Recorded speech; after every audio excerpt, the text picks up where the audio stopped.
नमस्कार, मैं डॉक्टर रजनीश कुमार आप सभी का एक बार फिर से हार्दिक स्वागत करता हूं। प्रिय विद्यार्थियों, यदि आप यूपीएलटी हिंदी 2025 परीक्षा की तैयारी कर रहे होंगे, यानी आपने सहायक अध्यापक प्रशिक्षित स्नातक श्रेणी महिला या पुरुष शाखा में फॉर्म को अप्लाई किया होगा, तो इसकी प्रारंभिक परीक्षा की डेट उत्तर प्रदेश लोक सेवा आयोग ने घोषित कर दी है, जिसमें कुल 6 विषयों की तिथि जारी की गई है।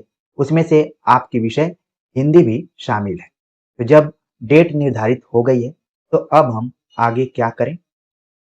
ये बात इसलिए जरूरी है कि इसी समय अन्य परीक्षाओं की भी तिथियां प्रस्तावित हैं। उत्तर प्रदेश में ही यूपी पीजीटी, इसकी परीक्षा आप देख रहे हैं कि 15-16 अक्टूबर को निर्धारित है। यूपी टीजीटी, जिसकी परीक्षा 18-19 दिसंबर को निर्धारित है, और एलटी की परीक्षा 6 दिसंबर को निर्धारित कर दी गई।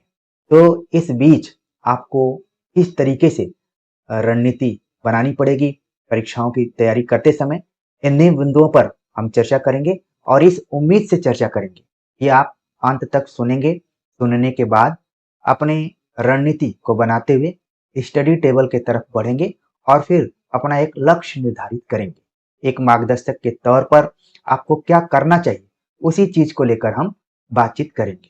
तो सबसे पहले हम देख लेते हैं कि जो नोटिस आई है परीक्षा नियंत्रक उत्तर प्रदेश लोक सेवा आयोग द्वारा, जो कि दिनांक 20 सितंबर 2025 को जारी की गई है। इसमें एक विज्ञप्ति के आधार पर बताया गया है कि 28 जुलाई 2025 के अंतर्गत विज्ञापित सहायक अध्यापक प्रशिक्षित स्नातक श्रेणी पुरुष महिला शाखा प्रारंभिक परीक्षा 2025 से संबंधित 6 विषयों गणित, हिंदी, विज्ञान, संस्कृत, गृह विज्ञान एवं वाणिज्य की परीक्षा निम्न तिथियों में आयोजित की जाएगी, और शेष 9 विषयों के आयोजन के संबंध में अलग से विज्ञप्ति जारी की जाएगी। अब उन 6 विषयों में गणित, हिंदी, विज्ञान, संस्कृत, गृह विज्ञान, वाणिज्य की चर्चा हो गई। अब हम फोकस करते हैं हिंदी के ऊपर।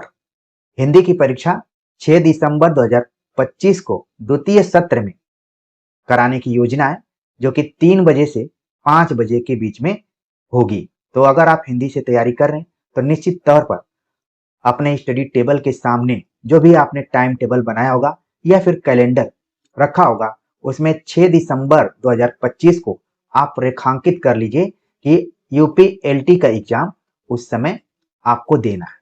ठीक है, तो इसमें कोई आपको कंफ्यूजन नहीं है। 6 दिसंबर 2025 को द्वितीय सत्र में सेकेंड शिफ्ट में आपका एग्जाम है, 3 बजे से लेकर 5 बजे तक। तो प्रिय विद्यार्थियों, इस बीच आपके दिमाग में जरूर आ रहा होगा कि इसकी तैयारी को लेकर हमें क्या योजना बनानी चाहिए। तो योजनाओं को लेकर समय समय पर आप सभी से हम चर्चा करते रहे। जो नियमित विद्यार्थी हैं, वो निश्चित तौर पर हमारी बात से तुरंत जुड़ जाएंगे, और जो नए विद्यार्थी होंगे, जो अतिथि की तरह भटकते हुए आज वीडियो को देख रहे होंगे, वो इस बात से नहीं जुड़ पाएंगे। आपको बिना बताए, जब तक ये विज्ञप्ति जारी नहीं हुई थी, तो हमने मेंस की तैयारी लगभग 30 क्वेश्चन के साथ कंप्लीट करा दी।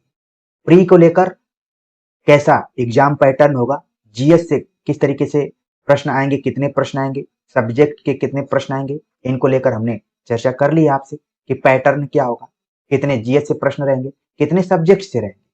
सिलेबस को लेकर दोनों पार्टों को हमने डिस्कस किया हुआ है कि सिलेबस में क्या क्या पढ़ना है, जीएस में क्या पढ़ना है और हिंदी विषय में क्या पढ़ना है। बुक्स को लेकर भी हमने चर्चा की कि कौन कौन सी किताबें आप पढ़ेंगे तो निश्चित तौर पर इस परीक्षा में सफल होंगे या फिर बढ़त बनाकर रखेंगे। तो अगर आप नए हैं, पुराने के लिए तो हम कोई बात ही नहीं कहेंगे। जो नए विद्यार्थी हैं, उनके लिए हम लिंक्स डाल देंगे, जो भी डिस्क्रिप्शन बॉक्स है या फिर कमेंट सेक्शन है, वहां पर आप जाकर देख लेंगे। जब आप यूपीएलटी की तैयारी कर रहे हैं, तभी हमने पहले ही उल्लेख किया कि यूपी पीजीटी 2022 और टीजीटी 2022 की परीक्षाएं होने वाली।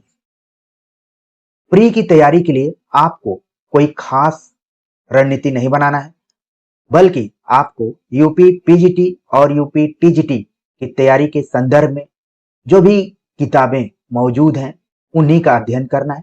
थोड़ा सा आपको जीएस में मेहनत करना होगा। अलग से इसके लिए आपको रणनीति बनाते हुए, अलग से किताबों को पढ़ते हुए तैयारी में लगना पड़ेगा।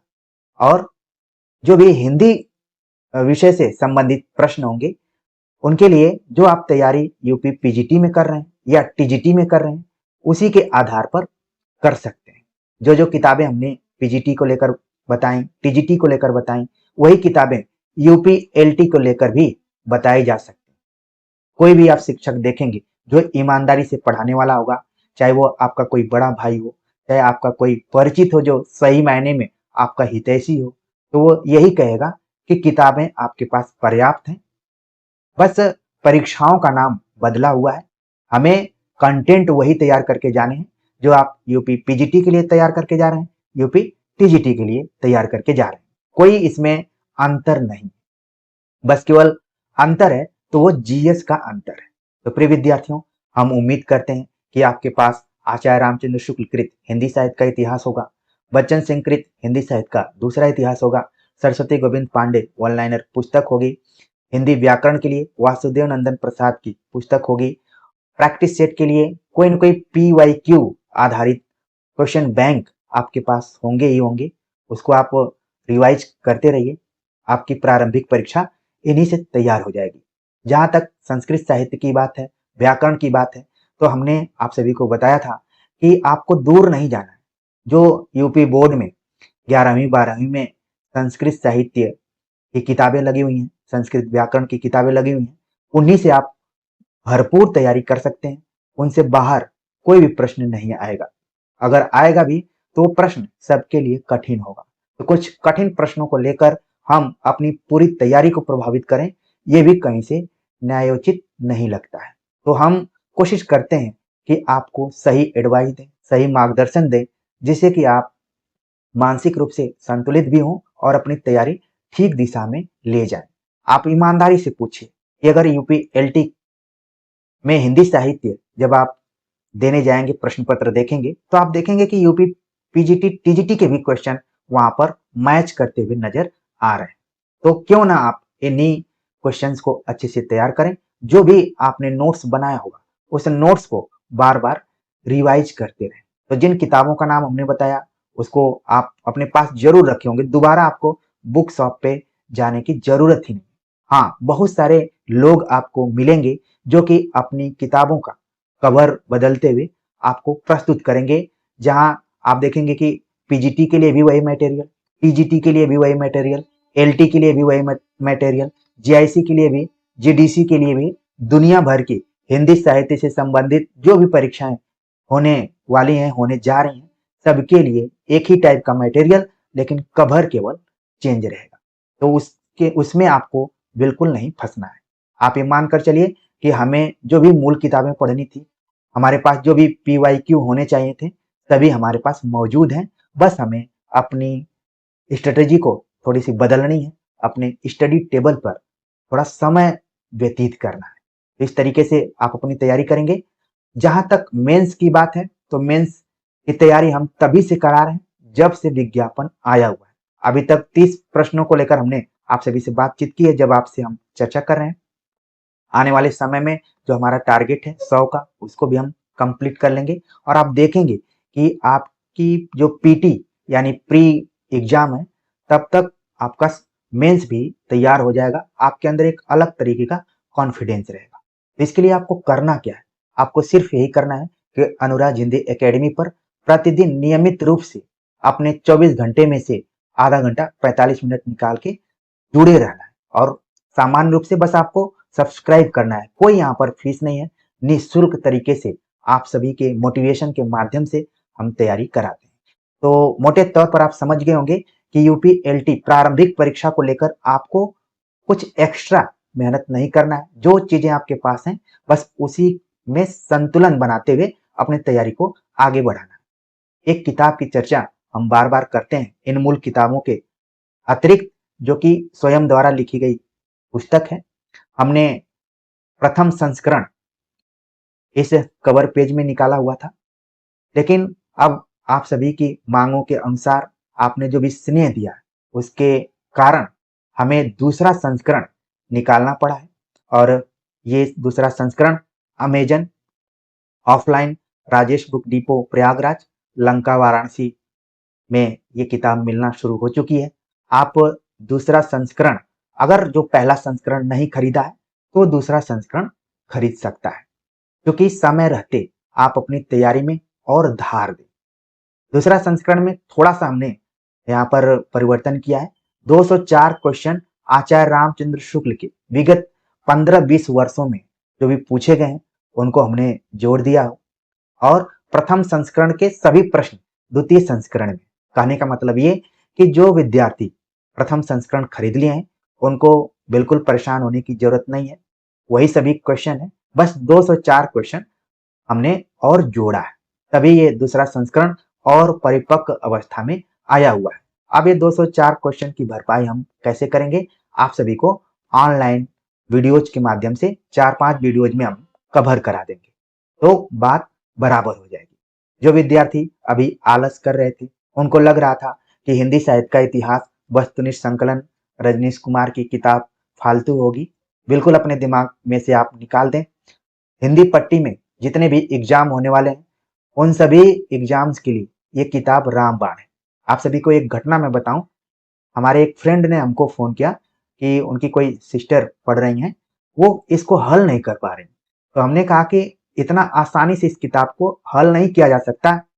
इस किताब को हल करने के लिए आपको आचार्य रामचंद्र शुक्ल की मूल किताब को सामने रख के फिर पढ़ना पड़ेगा। प्रिय विद्यार्थियों, हमेशा अपनी बड़ाई तो नहीं की जा सकती, लेकिन कुछ मौके ऐसे होते हैं जहां पर बताना पड़ता है, क्योंकि आप बताएंगे नहीं तो लोग समझ नहीं पाते। हमने बड़ी ही मेहनत, पसीने की बूंदों के माध्यम से इस किताब को तैयार किया और एक एक लाइन पढ़ा, और 2500 क्वेश्चन बनाना भी एक श्रम साध्य हो सकता है, और वो सिंगल व्यक्ति हो। तमाम जगहों पर आप देखेंगे एक टीम बनी हुई है, कोई कोई चैप्टर पढ़ रहा है, कोई कोई चैप्टर पढ़ रहा है, सबके पढ़ने की दृष्टि अलग अलग है। लेकिन ये हिंदी साहित्य का इतिहास वस्तुनिष्ठ संकलन पुस्तक जो है वो एक व्यक्ति की एक तरीके से एक कृति है। जो व्यक्ति पेज नंबर 1 से शुरू किया वही पेज नंबर 760 तक गया, और एक ही पैटर्न पर परीक्षार्थियों की दृष्टि से क्वेश्चन बनाते गया। जिनके पास प्रथम संस्करण की पुस्तक होगी वो भली भांति इस चीज को समझ रहे होंगे कि एक लाइन भी आचार्य रामचंद्र शुक्ल की दाएं बाएं नहीं जाएगी, बाकी सभी को हम क्वेश्चंस के रूप में कन्वर्ट कर दिए। एक बहुत ही श्रम साध्य ये काम रहा।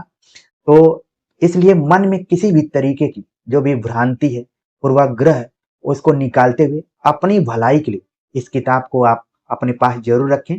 दूसरा संस्करण आ चुका है जो कि अमेजन और अन्य ऑफलाइन जो पुस्तक भंडार है वहां पर एक किताब मौजूद है।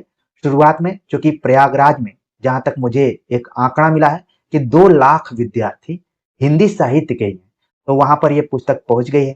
फिर वाराणसी है, अन्य जगहों पर भी ये पुस्तक धीरे धीरे पहुंचेगी, तो आप लोग जरूर इसको एक अपने पास रखिए। ईमानदारी से मैं कहूं तो किताब खरीदने से पहले एक बार इसको आगे पीछे उलट पलट कर जरूर देखिए। जब ये आपकी आत्मा बोले तभी इस किताब को आप लीजिए। आपको लगेगा कि इसमें कुछ नया कलेक्शन है जो कि हमारे लिए उपयोगी हो सकता है, तभी इस पुस्तक को लें।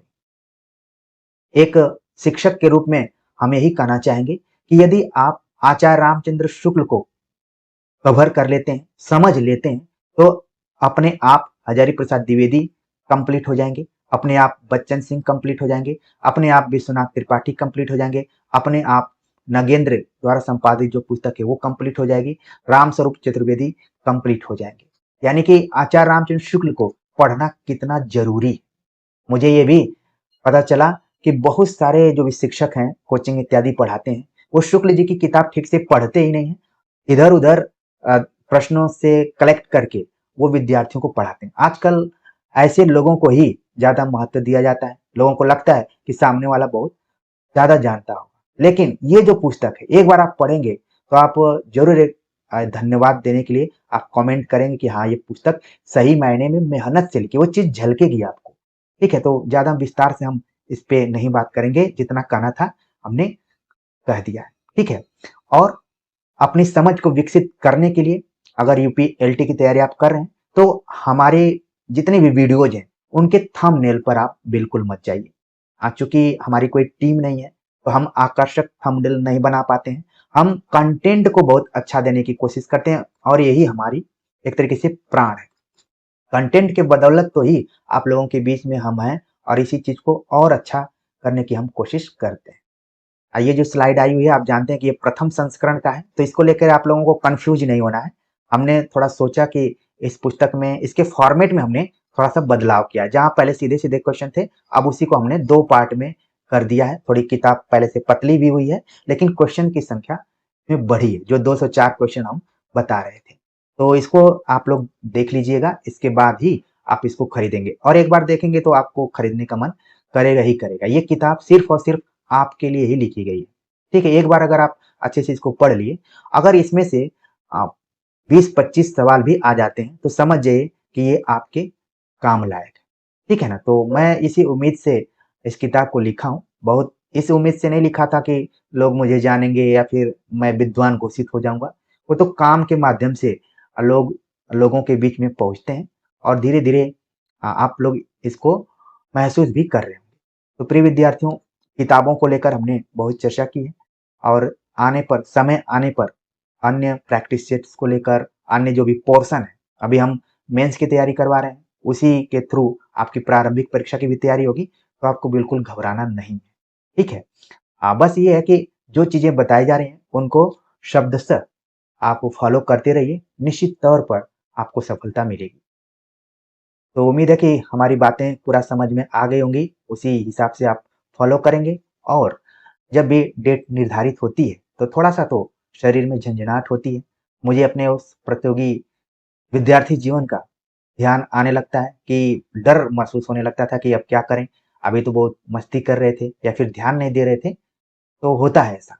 तो समय रहते अपने को एक्टिव कर लीजिए और इस फाइट में आइए, क्योंकि अखबारों में आप लोग खूब पढ़ते होंगे कि इतने लाख फॉर्म पड़े हैं, उतने लाख फॉर्म पड़े हैं, बहुत ज्यादा संख्या बताई जा रही है, इसलिए कंपटीशन बहुत हाई है और बहुत वर्षों के बाद इस तरीके के विज्ञापन आए हैं। इस मौके को आपको अवसर में भुनाना है और सफल होना है। तो मिलते हैं एक नए टॉपिक के साथ, तब तक के लिए नमस्कार।